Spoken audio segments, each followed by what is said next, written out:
l'invitation que vous avez faite à Syriza pour participer à ce séminaire très intéressant.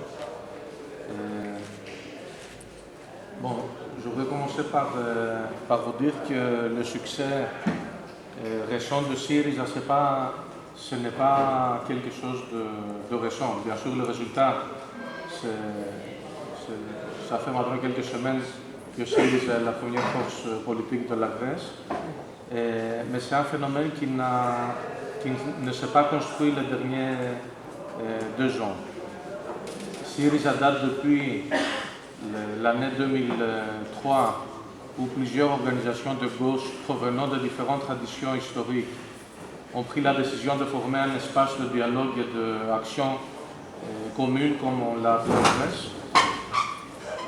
Ces forces venant de différentes traditions, de différents courants historiques de la gauche,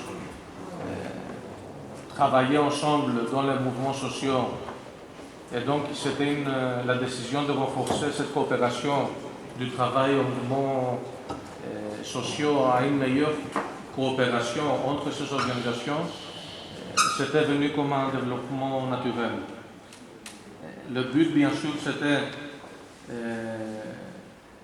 commun pour toutes les organisations, c'était pour que tous les mouvements sociaux où on participe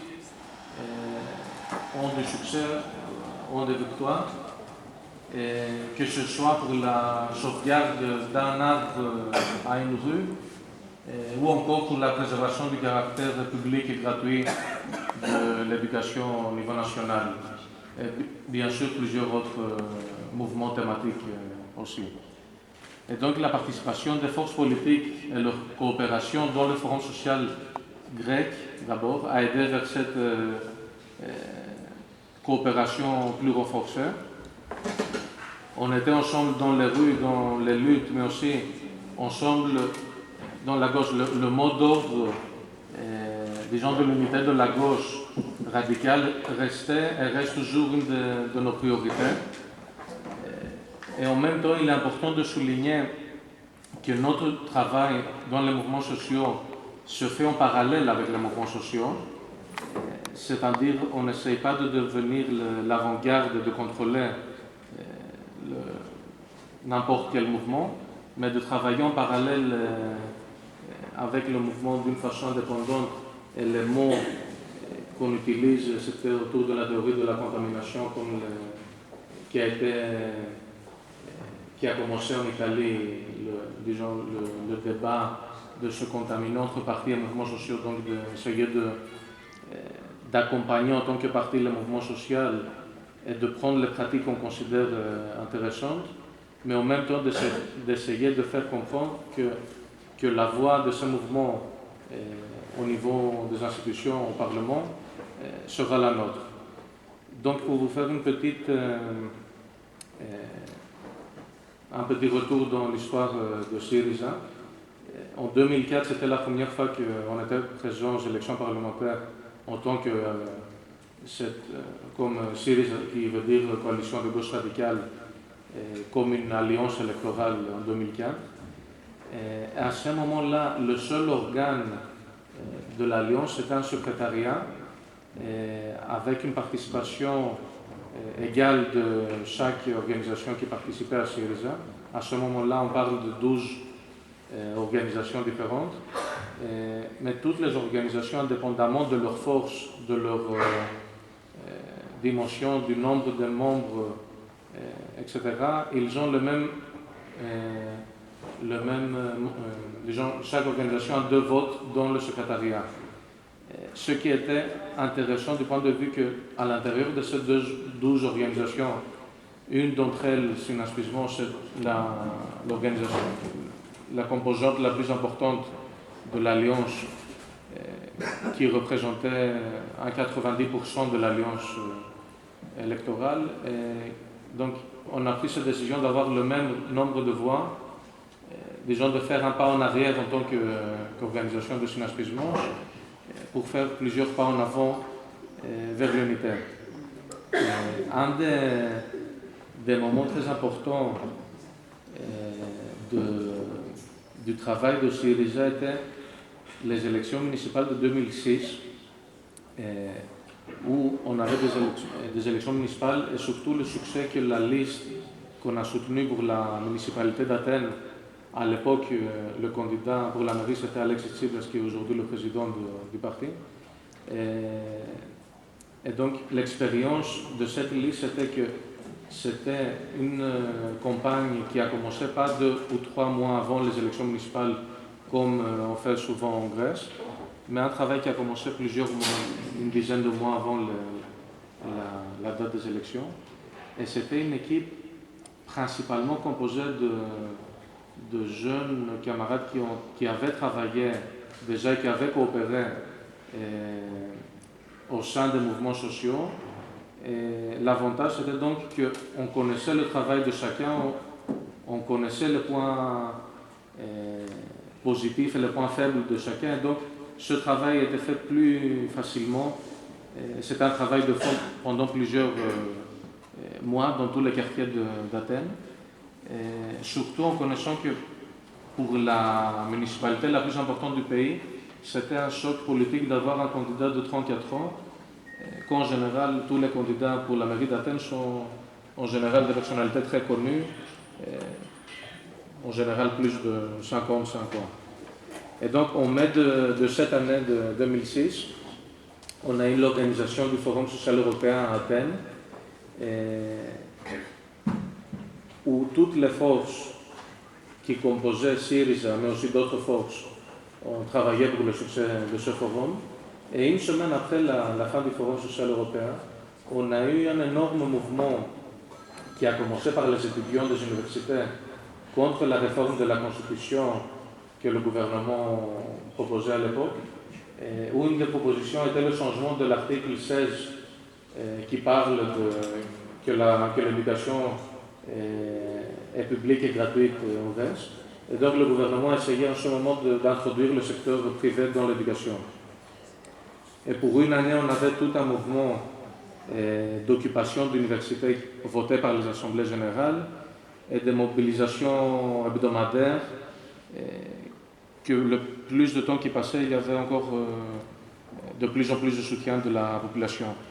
Et la victoire de ce mouvement était essentielle aussi de la part du mouvement en tant que tel, parce que la réforme de la Constitution ne s'est pas faite. Mais ça va se prouver aussi comme un moment essentiel pour Syriza, puisque dans les universités à l'époque, l'organisation d'étudiants proches à Syriza représentait le 5% dans les assemblées générales des universités. Et donc, à travers le travail qui a été fait en commun entre les composants dans ce moment de Syriza et d'autres forces de la gauche dans les universités, on a pu arriver à cette victoire très importante. On arrive aux élections de 2007 parlementaires. En ce moment, jusqu'à 2007, Syriza reste toujours un parti de 3-4%.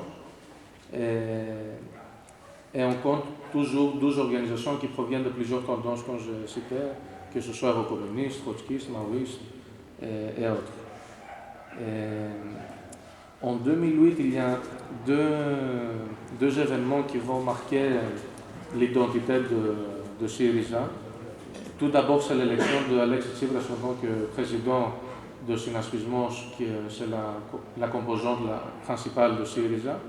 Mais aussi, vers la fin de l'année, en décembre 2008, c'est l'assassinat par 2 policiers de Alexandros Grigoropoulos, un jeune de 16 ans, qui déclenche de très grandes mobilisations dans le pays, qui sont auto-organisées principalement au début par les jeunes, par les écoliers, les étudiants, avec comme mot d'ordre tous les problèmes que la jeunesse a, la précarité dans l'emploi, le fait que beaucoup de diplômés ne peuvent pas trouver un travail, et donc qu'ils commencent à émigrer vers l'étranger pour trouver un travail. Et ce mouvement va radicaliser une grande partie de la jeunesse. Et à ce moment, ce qui est intéressant dans l'analyse politique, c'est que tout le système politique grec est en train de fermer les yeux à ces mobilisations, sans essayer de trouver les raisons pour lesquelles les jeunes sont aux rues pour plusieurs mois. De notre côté, en tant que Syriza, notre priorité, c'était d'abord de discuter les raisons pour lesquelles ce soulèvement de jeunes est en train de se passer. Et en même temps, on assiste de continuer le travail qu'on a commencé autour des questions et des problèmes qui affectent la jeunesse. En 2009, c'est un moment assez difficile pour Syriza parce qu'il y a des élections européennes dans les sondages, on nous donnait des chiffres qui pourraient atteindre le 15% et on s'attendait à un résultat plus élevé. Finalement, le résultat, ce sera de 4,7%. Et donc, il y a un certain repli vers l'intérieur pendant l'été de 2009. Mais à cause des incendies pendant l'été de 2009, le Premier ministre de droite il déclenche des élections parlementaires. Et un mois, j'ai oublié de citer ça, un mois avant les élections européennes, donc en mai 2009, on présente la contribution de Συνασπισμός au programme de Syriza. C'est un programme de 400 pages qui touche plusieurs sujets. Et à partir de ce moment, on commence un débat qu'on n'avait pas jusqu'à ce moment-là, plus détaillé. Il semble que l'attitude envers notre coalition est en train de changer, puisqu'il ne considère plus comme une force de contestation, mais une force aussi qui peut faire des propositions. Pour gagner un peu de temps, je vais essayer de faire un peu plus vite. En mai 2010, c'est un moment historique parce qu'on a la signature du premier mémorandum entre le gouvernement grec et la Troïka, qui est composé par la Banque Centrale Européenne, le FMI et la Commission Européenne. Et je dois dire qu'entre ce moment-là et mai 2012, donc pendant ces 2 années, on a plus de 130 grèves générales, plusieurs grèves sectorielles, des mobilisations pratiquement tous les jours. Et en plus, on a le mouvement de place des indignés, comme ça a été appelé en Espagne. Par contre, avec des différentes caractéristiques que celles de l'Espagne.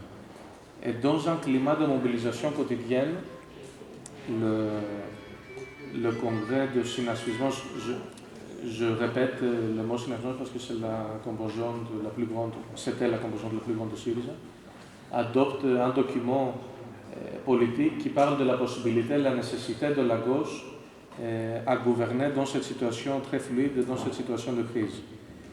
Et donc dans ce congrès, on a aussi une aile du parti qui quitte, le parti forme un nouveau parti qui s'appellera la gauche démocratique.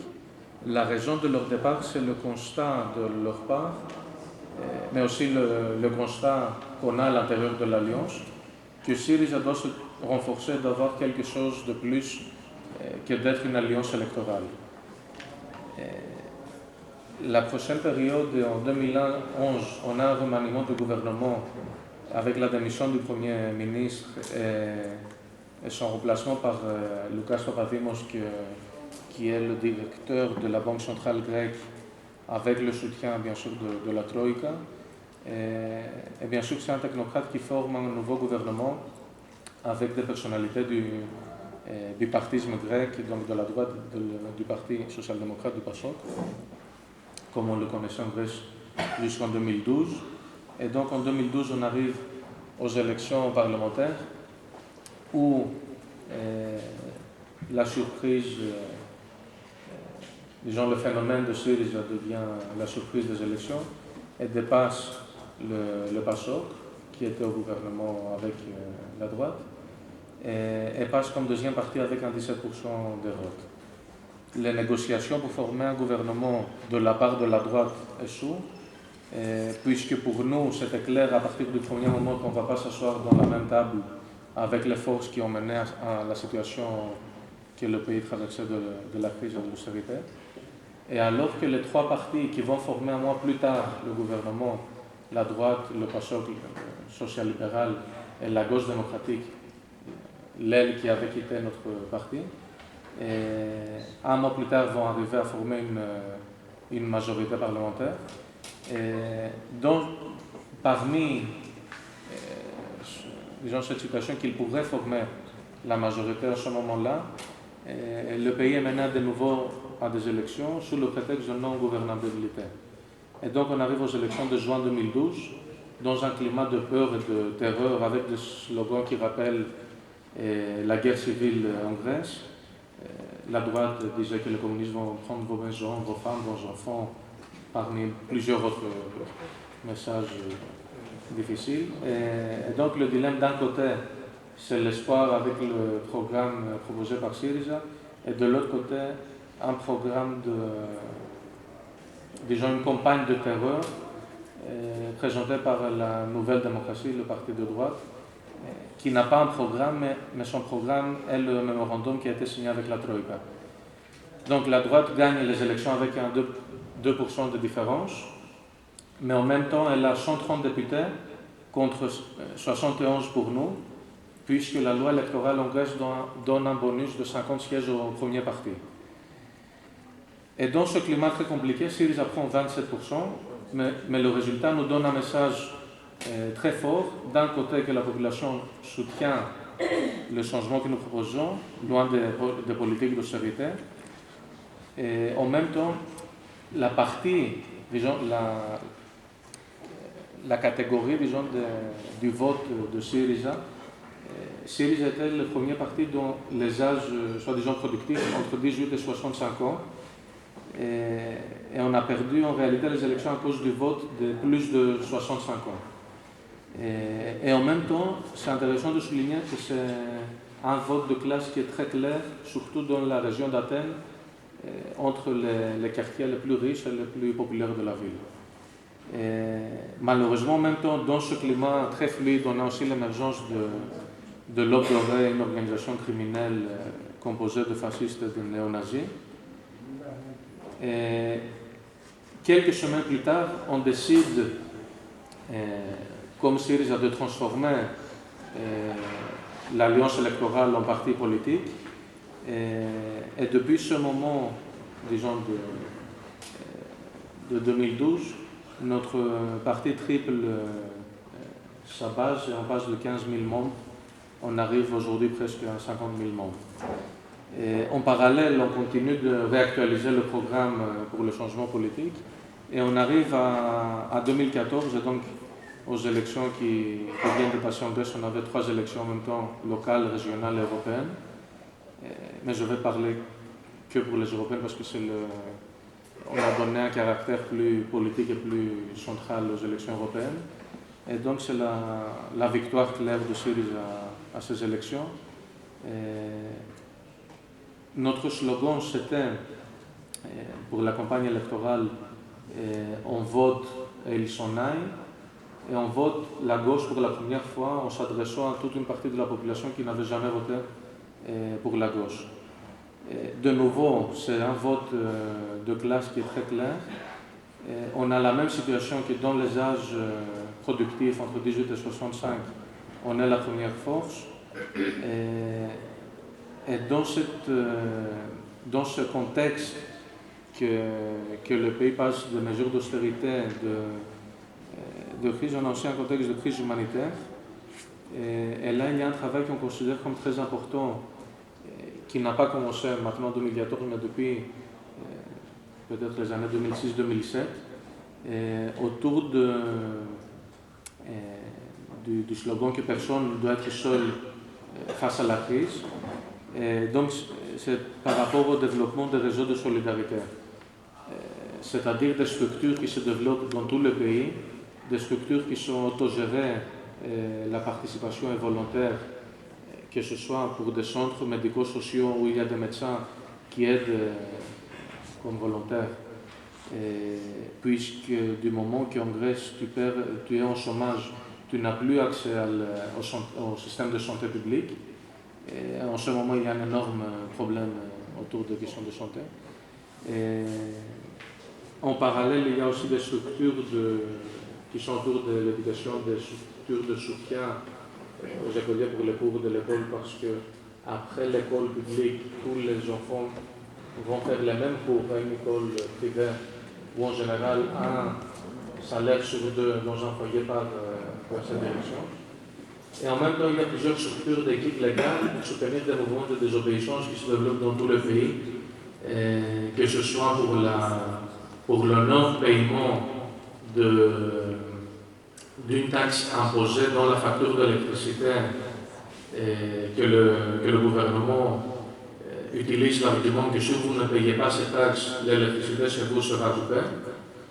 Et donc le but est d'organiser, à travers ce mouvement, cette culture de solidarité, d'organiser une nouvelle forme de résistance. Et on parle d'une situation dans un pays qui compte 30% de chômage, 60% parmi les jeunes, et plus de 75 000 personnes sans abri que pour la ville d'Athènes, des enfants qui sont malheureux et ils tombent par terre pendant les heures de l'école. Et donc, dans une telle situation, on n'avait pas et on n'a pas pu avoir le luxe, disons, de la pureté idéologique ou de l'isolement politique comme d'autres forces politiques ont choisi. On a essayé d'unir encore plus les forces de la gauche radicale, mais aussi d'unir la population autour de ce projet national pour le changement bref en envoyant un message très fort à l'Europe. Et avec ces élections, on pense qu'on a gagné une première bataille, mais bien sûr pas la guerre. Notre but, c'est la victoire aux prochaines élections parlementaires. C'est une bataille pour la démocratie. Je dois souligner que plusieurs décisions en Grèce ne sont pas prises à cause du débat parlementaire, mais à cause de décrets présidentiels. Et donc, un des buts pour notre victoire, ce serait le retour de la démocratie, mais aussi de mettre une fin à la crise humanitaire.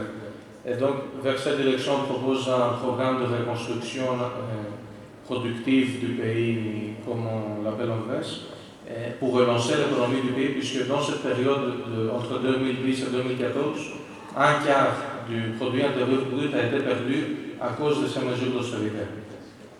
Et donc on croit qu'avec un nouveau chemin en Grèce